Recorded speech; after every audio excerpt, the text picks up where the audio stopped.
created more than 12,000 jobs since I took office, nearly 8,000 of them manufacturing jobs. That means overall we've created more jobs in 2 years than any administration has created in the first 4 years. And I think all this matters. It's no accident. It means our economic plan is working. And when I took office, the recovery and the economy there was no recovery and the economy was reeling. And 18 million people were unemployed on unemployment insurance compared to less than 2 million today. Unemployment was 6.3%, and nonpartisan Congressional Budget Office predicted it wouldn't get below 4% until 2026. Because of our economic plan, unemployment has been below 4% for 14 straight months since January 2022. Last month, the unemployment rate remained near the lowest level in 50 years. 50 years. And that's really good news. People who are staying out of the job market, this is particularly good news, are now getting back into the job market. They're coming off the sidelines. They're getting back into the job market. The share of working age folks who are in the labor force is higher than it's been any time since 2008. That was one of the big predictors everybody was looking at. Tomorrow, it'll be 2 years since I signed the American Rescue Plan into law. It led to the fastest recovery of any major economy in the world. It laid the foundation for the progress we've been seeing and we see today. Record new business applications, more Americans with health care coverage than ever, including more than 14 million Americans saving $800 a year on their health insurance. Unprecedented tax relief for nearly 40 million families with 65 million children, thanks to the child tax credit, which cut child poverty in half. And since we passed the CHIPS and Science Act and the Bipartisan Infrastructure Law and the Inflation Reduction Act, we've seen companies commit more than $300 billion. Companies from around the world commit more than $300 billion to invest in future manufacturing and innovation here in America, creating jobs. We're going to invest in America again. We're going to make it in America again, and the federal government's going to buy America. That's been my economic vision. But what does this progress really mean for families trying to get by? I'll tell you. It means more people with good jobs and the dignity and security that comes with a paycheck. And while we still have more to do, and there may be setbacks along the way, inflation is now down 30% from what it was this summer. Gas prices are down more than $1.50 since their peak. At the same time, take-home pay for workers has gone up, especially for lower, and this is important in my view, especially for lower and middle income workers. This all adds up to just a little bit, I know you're tired of hearing me saying breathing room, but I think that's how people think about it, a little more breathing room for working families. And today's job numbers is clear. Our economy is moving in the right direction. Yesterday I went down to a hall in Philadelphia to lay out my budget and outlines my budget with bills on the progress we made growing an economy from the middle up and the bottom up and not the top down. It's a plan that keeps investing in American manufacturing, innovation, and creates more good-paying jobs that don't require a college degree. It protects, strengthens Medicare, Social Security, two bedrock programs Americans have been paying into for every paycheck they've earned since they've been a kid. And we're paying for these investments. We're paying for it all. My plan, after it's all said and done, is going to cut the deficit nearly $3 trillion over the next 10 years, the plan I've submitted. And by making the wealthy and corporations just begin to begin to pay their fair share. You know, when we talk about 28% tax rate, Ronald Reagan was 28% tax rate. You know, that wacko liberal guy, you know. The idea that that's an unreasonable amount, but I'll get into that later. Anyway, it continues to lower costs for families. Building on the work we've already done to lower cost of insulin and other prescription drugs to make health insurance more affordable. It brings down home energy costs, bills for home energy costs. And our plan is a stark contrast to the MAGA Republican plan in Congress, where they're doubling down on the same failed policies of the past that would give special tax breaks to the wealthy, keep the tax breaks that were put in place by the last president, the wealthy tax breaks for big oil, tax breaks for pharma, at the expense of seniors and families. You know, it's kind of a top-down, trickle-down economics that never, ever worked.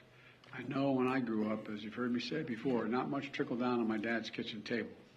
So, my dad used to have an expression. He'd say, I don't expect the government to solve my problems, but I do expect the government to understand my problems. Not solve them, understand them. Building a budget requires some really hard decisions. But all over America, families are sitting around their kitchen tables making decisions that are equally consequential.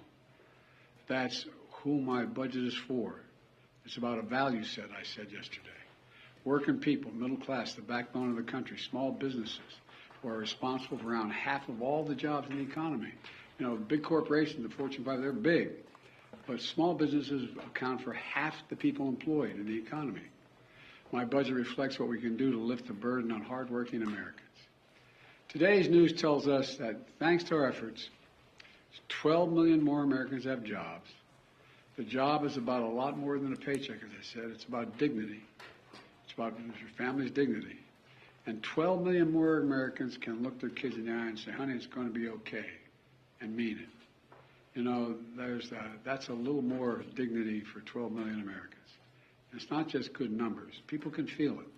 People are moving back into work. But this may be the part that pleased me the most about the report, the jobs report, is people who've been staying out of the job market are moving back in, beginning to move back in. Jobs are available. People are working again. They're becoming more optimistic about their future.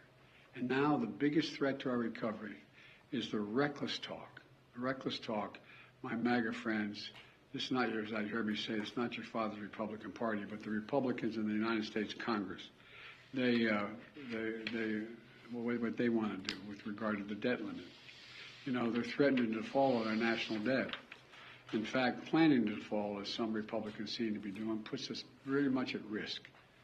I believe we should be building on our progress, not go backwards. So I urge our extreme MAGA Republican friends in the Congress to put their threats aside. Join me in continuing the progress we built.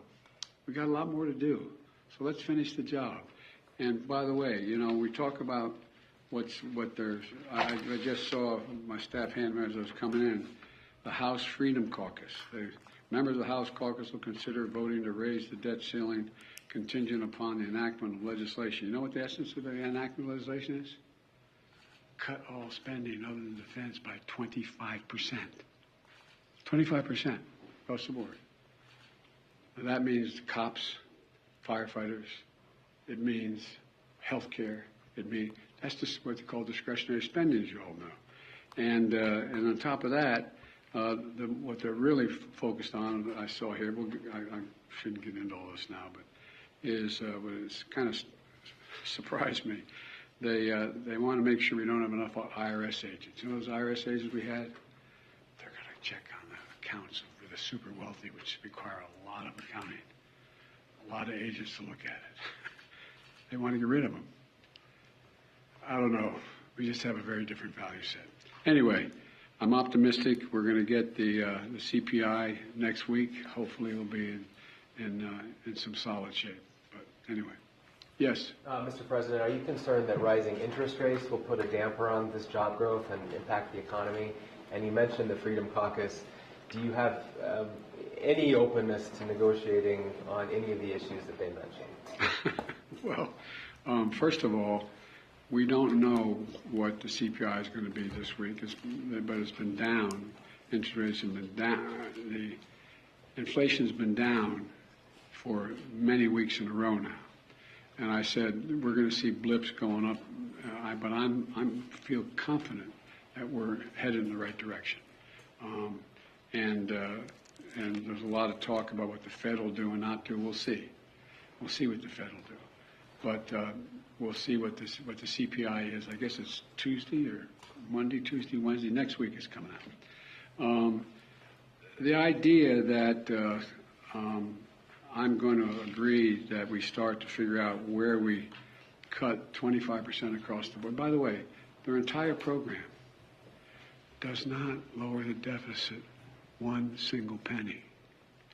They're keeping, if what they say they mean, they're going to keep the tax cuts from the last president, number one, almost $2 trillion. If they're going to, in fact, no additional taxes on on the wealthy, matter of fact, reducing taxes. And in addition to that, on top of that, they're going to say we have to cut 25% of every program across the board.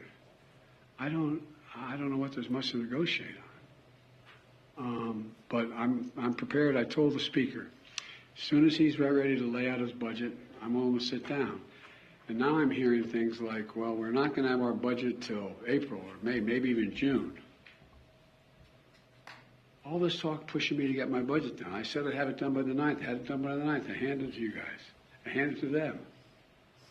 Why all of a sudden can't they get it done in March? Or maybe even April? Maybe even May? I mean, I don't know. It doesn't sound like they're on the level yet. So, thank you very much. Thank you, everyone. What are your thoughts on Saudi Arabia and Iran reestablishing diplomatic relations, sir? The better the relations between Israel and the Arab neighbors, the better for everybody. Will you sign the bill the House just unanimously approved on COVID-19